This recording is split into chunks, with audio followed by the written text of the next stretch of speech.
Traveling one day, my brother, the Sire de la Brosse, and I, during our civil wars, we met a gentleman of good appearance. He was of the opposing party, but I knew nothing of it, for he pretended otherwise. And the worst of these wars is that the cards are so shuffled that your enemy is distinguished from yourself by no apparent mark either of language or of bearing, and has been brought up in the same laws and customs and the same atmosphere, so that it is hard to avoid confusion and disorder. This fact made me afraid for my part of meeting our troops in a place where I was not known, lest I have trouble getting a chance to give my name, or perhaps something worse. Such a misunderstanding had happened to me once before. I lost both men and horses, and they killed miserably, among others, an Italian page of mine, a gentleman whom I was bringing up carefully, and in him was extinguished a very fine young life full of great promise. But this man was so desperately afraid, and seemed so nearly dead at each meeting with horsemen at each passage through towns that were holding fast for the king, that I finally guessed that his alarms were caused by his conscience.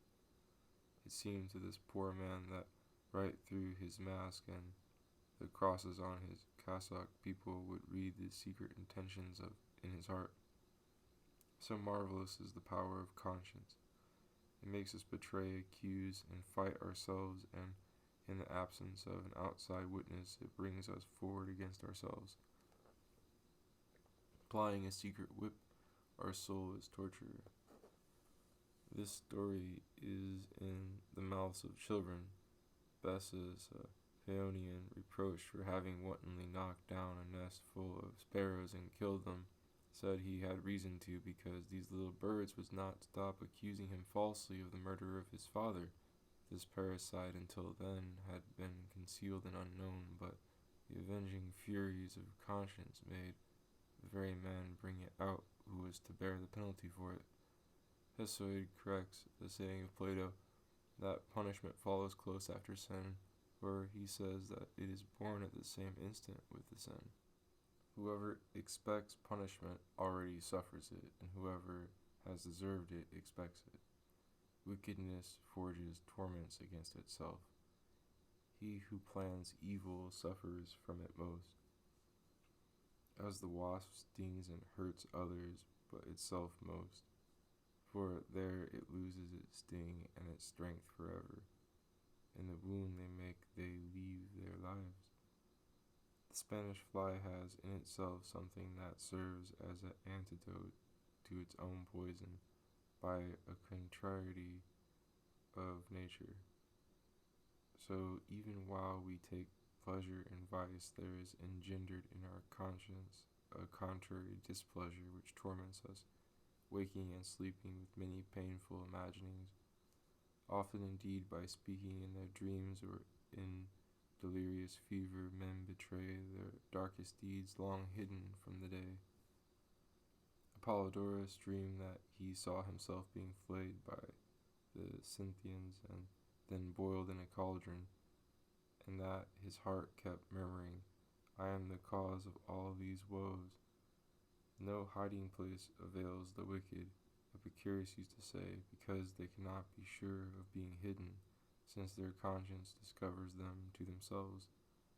The main revenge is this: himself as judge, no guilty man can ever be absolved. As conscience fills us with fear, so also it fills us with assurance and confidence. And I can say that in many perils I have walked with a much firmer step by virtue of the secret knowledge I had of my own will and the innocence of my intentions. According as we have our inmost conscience clear or troubled, we feel hope or fear. There are 1,000 examples of this. It will be enough to cite 3 about the same man. When Scipio was accused one day before the Roman people of an important charge, instead of excusing himself or flattering his judges, he said to them, "It will become you well to presume to pass judgment on the head of the man by whose whose means you have the authority to pass judgment on the whole world. Another time, as his only answer to the imputations cast upon him by a tribune of the people, instead of pleading his cause, he said, "Come, my fellow citizens, let us go and give thanks to the gods for the victory they gave me over the Carthaginians on a day like this one." And as he started to walk ahead toward the temple, behold, the whole assembly and even his accuser following him.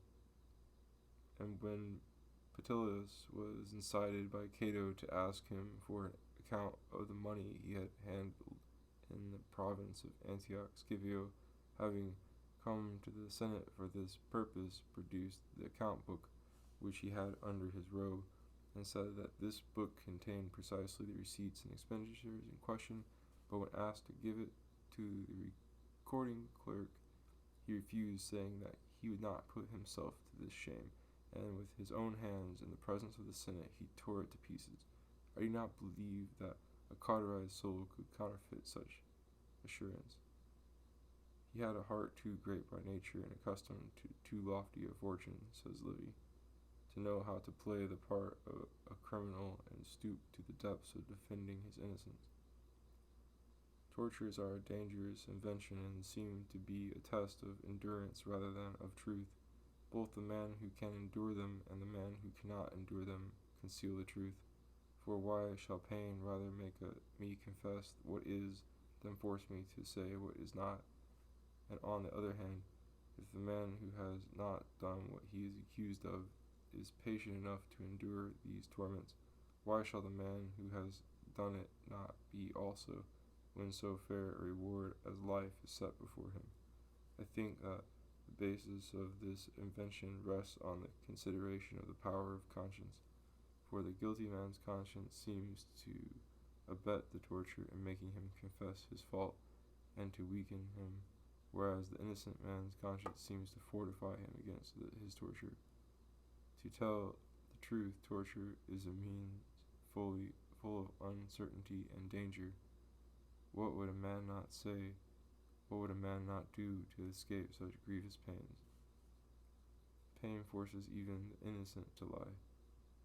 Whence it happens that the man whom the judge has tortured so as not to make him die innocent is made to die both innocent and tortured. Thousands and thousands have thus loaded their head with false confessions. Among these I place Philotas, considering the circumstances of the suit Alexander brought against him and the progress of his torture. But at all events, they say, it is the least ineffective way that human weakness has been able to invent. Note, in the editions prior to 1588, this read most effective. Very inhumanly, however, and very uselessly, in my opinion. Many nations less barbarous in this respect than the Greeks and Romans, who call them barbarians, consider it horrible and cruel to torture and break in pieces a man of whose guilt you are still in doubt. What more can he do about your ignorance?